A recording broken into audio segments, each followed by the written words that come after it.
Well, moving to your election authority tonight, we are almost 1 week away from Election Day, which means you have only 3 days left to request a ballot if you wanted to vote by mail.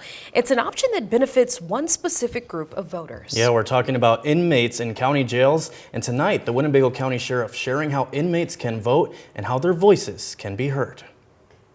I think that process is pretty stable and has integrity to it. Inmates at the Winnebago County Jail have the legal right to vote.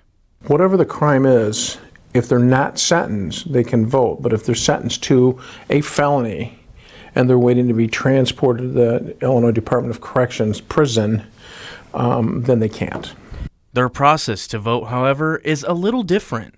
Only a couple dozen of the inmates have taken advantage of it. But when I talk to my corrections staff, they're saying it's on that tablet that they can request it. So Each inmate has access to a tablet just like this one with all sorts of educational resources like movies, books, and even music. And it's also where they can request their mail-in ballot to see if they're eligible to vote. Once a request is submitted, it's sent to the Corrections Administration, who confirms eligibility. I guess on our end, we do look at it to make sure that they haven't been sentenced. If they haven't been, then he, gets that ballot and has that communications with Lori's office. Once the Winnebago County Clerk confirms the inmate is registered to vote, they will send a mail-in ballot directly to the inmate, who then fills out their ballot in the privacy of their cell. Their vote counts, so long as it's postmarked by Election Day.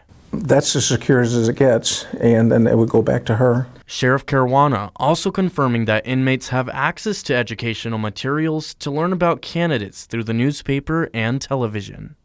I think it's good. I think it's good that everybody votes. Get out and vote.